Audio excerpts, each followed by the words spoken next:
The church in rural Kentucky was bathed in golden afternoon light, its stained glass windows scattering colors across the empty pews.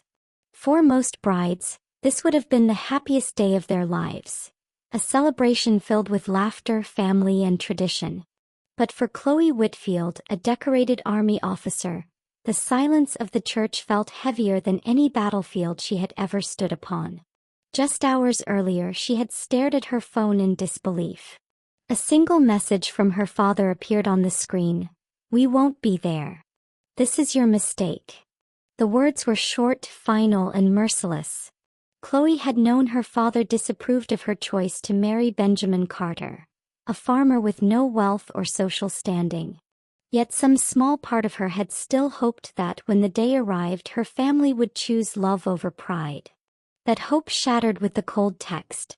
Clutching her bouquet, Chloe inhaled deeply as the church doors opened. The empty rows reserved for her family looked like missing teeth in a broken smile. Every step down the aisle echoed in the cavernous silence, each one a reminder that she was walking alone.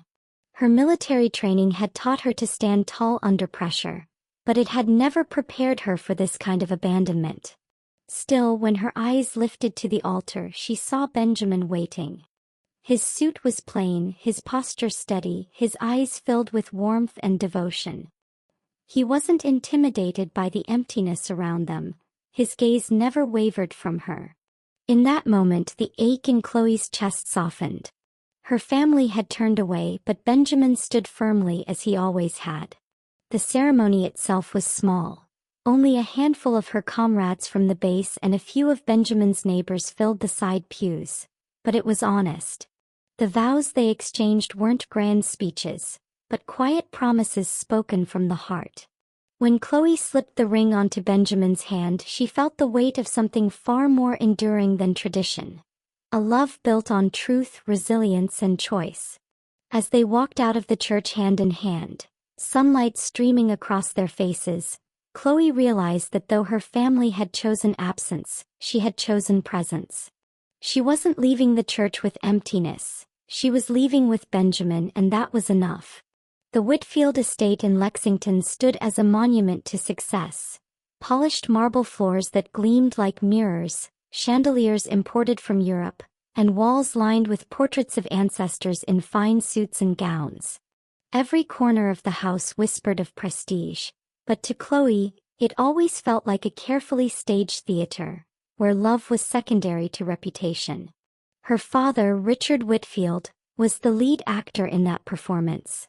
A powerful businessman, he believed family honor was measured not in kindness or loyalty, but in social standing and appearances. At charity galas, he shook hands with senators and smiled for cameras, presenting the Whitfields as a dynasty of wealth and influence. Her mother, Eleanor, perfected the role of hostess, ensuring every dinner party looked flawless, every guest left impressed. Dylan and Olivia, Chloe's siblings, fit seamlessly into this world. Dylan followed in his father's footsteps, wearing expensive suits before he was out of college, his eyes already fixed on the family business empire. Olivia thrived in the glittering social circles, her beauty and charm making her a favorite at parties, where she basked in compliments like sunlight. To them, the Whitfield image was not a burden but a crown. Chloe, however, felt suffocated. The family dinners filled with discussions about investments and appearances left her restless. She wanted something real, something beyond the shallow games of power and prestige. While her siblings chased status, Chloe longed for purpose. When she announced over dinner one evening that she intended to join the military, the polished silverware froze in midair. The silence that followed was sharper than any rebuke. Then her father's voice, cold and cutting, broke it. "Soldiering is for people without futures," he said, his gaze piercing. "You carry the Whitfield name. Do not throw it away for mud and uniforms." Her mother tried to reason with her, whispering that it was just a phase, a rebellion that could be softened with time. Dylan smirked across the table, calling her a misfit desperate to play hero. Olivia rolled her eyes dramatically, lamenting that Chloe was embarrassing the family at every social event. But Chloe's resolve only grew stronger. She wasn't running away, she was stepping toward something she believed in. The military offered her discipline, purpose, and the chance to serve a cause greater than herself. It was everything the Whitfield household, with its glittering emptiness, could never provide. Leaving that mansion was her first act of defiance and perhaps the most painful. She carried only a suitcase and her determination, aware that the decision carved a rift that might never be healed. Yet for the first time she felt free, no longer bound to the hollow traditions of her family, but to a path of her own choosing. The county fair in Boyle County was a world away from the marble halls of the Whitfield estate. Instead of chandeliers, strings of lanterns lit the grounds. Instead of expensive suits, there were denim jackets, work boots, and the smell of fried dough carried on the summer air. Chloe had gone with a few fellow officers for a rare day of leisure, but she found herself wandering alone among the stalls, soaking in the authenticity that life in her parents' world had always lacked. That was when she noticed him. Benjamin Carter wasn't flashy, nor did he try to be. He stood near the livestock pens talking quietly with an older farmer, his broad shoulders sun-tanned from long days of work in the fields. There was no arrogance in his posture, no practiced charm in his smile, just a grounded ease as if he belonged to the earth itself. Their first conversation wasn't extraordinary, at least not in the way her family would measure it. He didn't flatter her with clever words or attempt to impress her with wealth. Instead, he asked simple questions: where she grew up, why she chose the military, if she liked the fair. His voice carried honesty, and his eyes met hers without calculation. For Chloe, that sincerity was more striking than any polished compliment. They shared a meal at one of the wooden picnic tables, plates piled high with barbecue. Chloe, who had spent years in rigid military mess halls and staged Whitfield dinners, found herself laughing freely at Benjamin's dry humor and stories about farm life. He spoke of dawns spent mending fences, of stubborn cattle that refused to be herded, of a land that required patience and sweat but gave back in quiet satisfaction. By the time the evening fireworks lit up the fairgrounds, Chloe realized she was drawn to him not because he was extraordinary, but because he was real. He wasn't chasing status or appearances. He worked with his hands, valued honesty, and spoke with a steadiness that made her feel safe. It was under that sky of fleeting sparks and laughter that Chloe recognized something rare. She could trust this man. Benjamin Carter might not fit into the world her father ruled, but with him, Chloe saw the possibility of a different life. One not built on wealth or reputation but on love, resilience, and truth. Introducing Benjamin Carter to her family was never going to be easy, but Chloe had hoped they might at least see what she saw. His quiet strength, his integrity, his unwavering devotion. Instead, the moment he stepped into the Whitfield home, the atmosphere grew cold, like frost spreading across glass. Richard Whitfield, seated at the head of the dining table, regarded Benjamin as though he were an uninvited guest rather than his daughter's companion. His eyes traveled from Benjamin's worn boots to his calloused hands, lingering there as if those marks of labor were stains. "So," Richard said at last, his tone clipped, "you work on a farm?" Benjamin answered calmly, without shame. 200 acres. It's hard work, but it's honest." Dylan chuckled, swirling the wine in his crystal glass. "Honest work," he repeated mockingly. "That's another way of saying you're broke."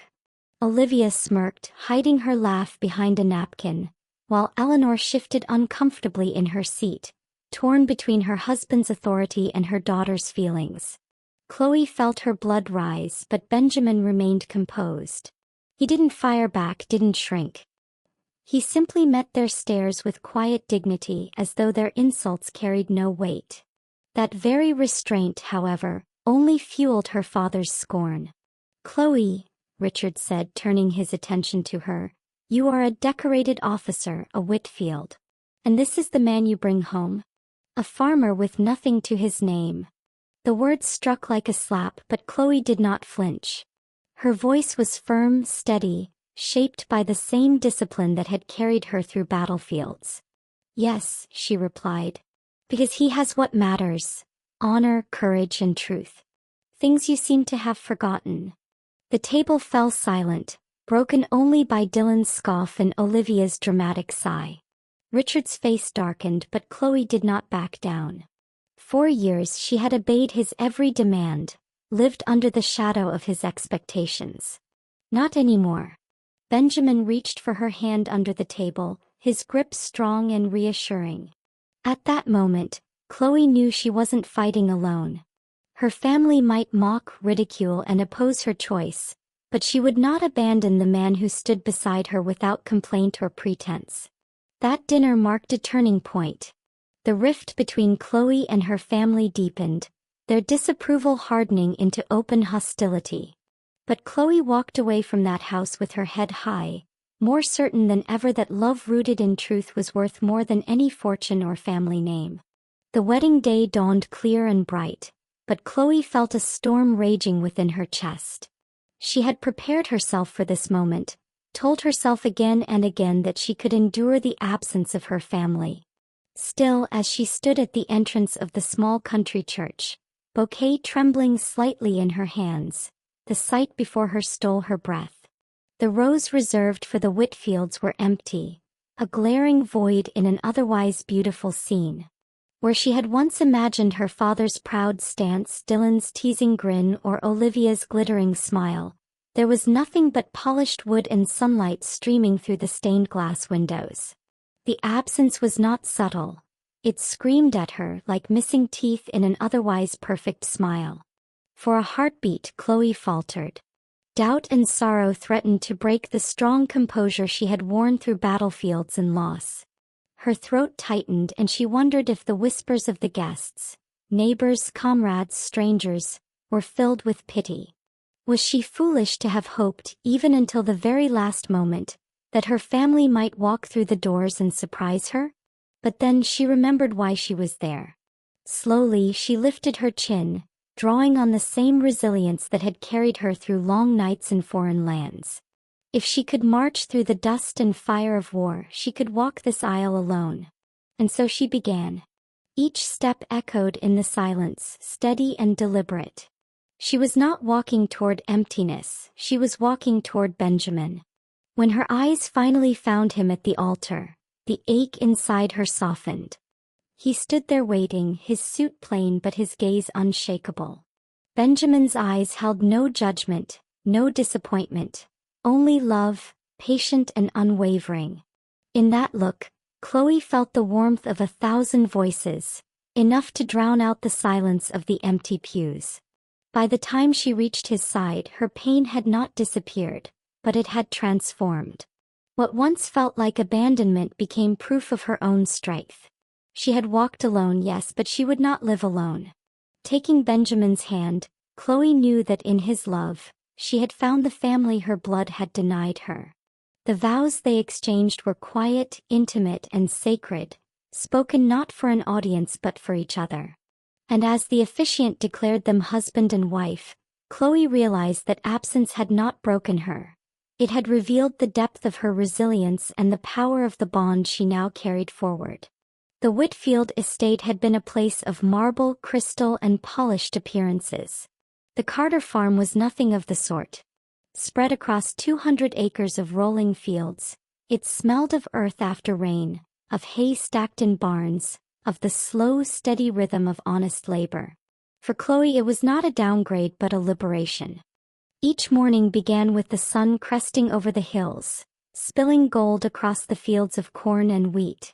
Chloe would wake to the sound of roosters instead of alarm clocks, to the creak of wooden floors instead of marble halls. She traded silk gowns for worn jeans, banquets for breakfasts eaten on the porch, watching mist rise from the grass with a mug of coffee warming her hands. Life on the farm was not easy. There were fences to mend, animals to feed, and endless chores that demanded both patience and grit. Yet Chloe found unexpected peace in the rhythm of work. Her hands grew calloused, her muscles stronger, but so did her heart. For the first time she felt her efforts were building something real, something lasting. Benjamin worked beside her, never treating her as delicate or incapable. He showed her how to guide stubborn cattle, how to check the soil for planting, how to listen to the weather and the wind. Their partnership deepened with each task, their laughter carrying across the fields. In the quiet evenings when the day's work was done, they sat on the porch swing together, watching fireflies dance in the twilight. Chloe often thought of her family during those evenings. The Whitfields were likely attending another gala, dressed in finery, sipping wine under chandeliers. Yet the thought no longer stirred envy or longing. Their world was built on appearances, hers was built on truth. She didn't need marble floors or glittering chandeliers to feel rich. She had Benjamin, the farm, and a peace she had never known in her father's house. It was a different kind of life, stripped of luxury but full of meaning. For Chloe, that simplicity was not a loss but a victory. One summer evening, after a long day spent mending fences and tending to the crops, Chloe and Benjamin sat on the porch, the cicadas humming their steady chorus in the warm Kentucky air. The work had left them both weary but content. Later, as the night cooled, Benjamin excused himself to wash up. When he returned, dressed in a plain undershirt, Chloe's eyes caught something she hadn't noticed before. A jagged scar running across his shoulder, pale against his suntanned skin. She froze, her breath catching. It wasn't the kind of mark left by farm accidents, nor the small injuries that came from daily labor. It was deeper, rougher, carrying the unmistakable story of violence. "Ben," she whispered, reaching out gently. "Where did you get this?" Benjamin hesitated, his usually steady gaze shifting toward the darkened fields. For a long moment he said nothing, as though debating whether to reveal a chapter of his life he had kept buried. Finally, with a sigh, he sat beside her. "I don't talk about it much," he began quietly. "Years ago, before the farm became my whole world, I served in the National Guard. They sent us to Iraq." Chloe's eyes widened. She had known Benjamin as a farmer, a man of the soil. The idea of him as a soldier, walking battlefields as she once had, shook her. He continued, his voice steady but low. "That scar came from shrapnel. Our convoy was hit. I made it out, some of my friends didn't." He swallowed hard, his jaw tightening. "When I came back, I didn't want medals or parades. I wanted silence. I wanted to work the land, to build a life that honored them without words." Chloe's heart ached as she listened. She had always respected Benjamin for his honesty and steady nature, but now she saw him in a new light. He wasn't just a man who toiled in the fields. He was a soldier who had carried burdens few ever understood, and he had chosen humility over recognition. She touched his scar gently, not as a mark of pain, but as a badge of quiet courage. "You never told me," she said softly. Benjamin met her gaze at last, his eyes filled with both weariness and peace. "Because you didn't fall in love with a soldier. You fell in love with me, the man I am now. And that's enough." Chloe smiled faintly, her chest tightening with pride. To the world, Benjamin Carter was just a farmer. But to her he was more, both farmer and soldier, a man who had fought for his country and chosen to live humbly, carrying his sacrifices in silence. It was late autumn on the farm, the air crisp with the scent of fallen leaves and distant wood smoke.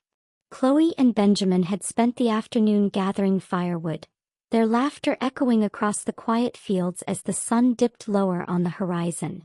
When the work was done, Benjamin suggested a walk, guiding her toward the far edge of the property where an old walnut tree stood tall and weathered, its branches stretching like arms against the fading sky.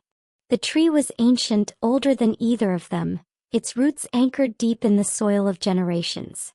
Benjamin often came here when he needed to think. That evening he seemed quieter than usual, his hand warm but slightly tense as he held Chloe's. They paused beneath the tree, the golden light of sunset casting a soft glow across the fields. Chloe tilted her head, sensing something unspoken in his silence. Before she could ask, Benjamin reached into his pocket, his fingers trembling just slightly. "I don't have much to offer you, Chloe," he began, his voice low but steady. "No mansion, no inheritance, no family name that carries weight in the world." He took a breath, his eyes locking with hers. "What I do have is this farm, these hands, and a heart that will never let you walk alone." From his pocket he drew a small box. Not velvet, not lined with jewels, but plain wood that he had carved himself. Inside lay a simple gold band, unadorned, its beauty found in its honesty. Chloe's eyes blurred with tears as he knelt, the quiet strength of the man before her breaking through the scars of rejection and loneliness she had carried for years. No grand gestures, no orchestrated performance, just love in its purest form. "Chloe Whitfield," Benjamin said, his voice thick with emotion, "will you marry me?" He didn't hesitate. Falling to her knees beside him, Chloe cupped his face in her hands, her tears spilling freely. "Yes," she whispered, her voice trembling but sure. 1,000 times yes. When he slipped the ring onto her finger, it glowed softly in the fading light, more precious to her than any diamond her family could have flaunted. To Chloe this was not just a proposal, it was a promise. A promise that no matter how empty the pews, no matter how cold the rejection, she would never again walk through life alone. The town square was draped in flags that morning, the crisp autumn breeze carrying the hum of a brass band tuning their instruments. Rows of folding chairs lined the cobblestone street, filled with townsfolk, families, and veterans who had come to honor those who had served. Chloe adjusted the uniform jacket she hadn't worn in months, its metals catching the morning sun. Standing beside her, Benjamin looked calm as always, though his hand brushed hers with quiet reassurance. The master of ceremonies began to read the names of honorees. Applause broke out as each veteran stepped forward to receive recognition. When Chloe's name was called, Captain Chloe Whitfield, she rose, her steps measured, her posture crisp and proud. She accepted her medal with a steady hand, though a pang of bittersweet ache tugged at her heart as she noticed her father in the crowd. He sat stiffly in the back row, arms crossed, his expression unreadable. Then came the name no one expected. Staff Sergeant Benjamin Carter, National Guard. A murmur rippled through the audience. Chloe turned to Benjamin, who gave her a small smile before rising to his feet. The crowd erupted into applause as he approached the stage. The announcer listed his service record, his deployment in Iraq, the convoy he had shielded from ambush, the men he had pulled to safety despite his own wounds. The medals on his chest, hidden for so long beneath flannel shirts and work gloves, now gleamed openly for all to see. Chloe's father leaned forward, his eyes narrowing as if he could not trust what he was seeing. His daughter's husband, the man he had mocked as a mere farmer, was being honored as a decorated soldier. Benjamin saluted sharply, the weight of the moment pressing into every fiber of the ceremony. For Chloe, pride swelled so powerfully in her chest that it drowned out years of her family's disdain. The town saw Benjamin not as a simple farmhand, but as a man of quiet valor, one whose courage had never needed to boast. Her father's hands trembled slightly on his knees, his face pale. The mask of superiority he had worn for decades cracked in the presence of truth that could no longer be denied. When Benjamin returned to his seat, Chloe caught his hand, their fingers intertwining. The medals shone not just as symbols of sacrifice, but as proof that dignity and honor existed far beyond the shallow world of her family's pride. For the first time her father had no words. And in that silence, Chloe felt a victory deeper than any argument could ever bring. The ceremony ended with cheers and the solemn sound of the bugle, the crowd slowly dispersing into clusters of conversation. Chloe stood with Benjamin near the edge of the square, their hands still linked, when she noticed a familiar figure lingering at a distance. Her father. He hesitated, his polished shoes scuffing the stones as though the weight of approaching them was heavier than any burden he had carried before. At last he stepped forward. His voice was quieter than she had ever heard it, stripped of the booming authority he once used to command the family. "Benjamin," he began, clearing his throat. I was wrong." His eyes flicked to Chloe briefly, then back to the man he had underestimated. "I judged without knowing. And I mocked what I should have respected." For a moment the world seemed to hold its breath. Chloe's chest tightened, years of silence, of rejection, of being cast out, all condensed into this fragile instant. She waited for Benjamin to speak, to unleash the words that might cut as deeply as her father's had once cut them. But Benjamin did not lecture, nor did he gloat. He simply looked at the older man with calm, steady eyes. Then he gave a single nod, a gesture not of acceptance but of acknowledgement. Nothing more. Her father blinked, as if stunned by the simplicity of the response. There was no triumph for him to fight against, no argument for him to twist. Only silence, and the unshakable dignity of a man who did not need validation from anyone. In the weeks that followed, the town began to speak of them with reverence. To many, Chloe was Colonel Carter, the woman who had defied tradition to serve her country. To others, Benjamin was the farmer who once served, the man who bore his scars quietly and worked the land with honor. Together they became symbols of dignity and truth. Not through speeches or wealth, but through the lives they lived each day. On the farm, life returned to its simple rhythm. Chloe and Benjamin rose with the dawn, worked side by side, and ended each evening beneath the walnut tree where he had once placed a humble gold band on her finger. The world's applause faded, but the respect remained, rooted deep in the soil of the community and in the strength of their bond. And for Chloe that was enough. She had chosen truth over tradition, love over status. And now she walked forward with a partner who made sure she never walked alone.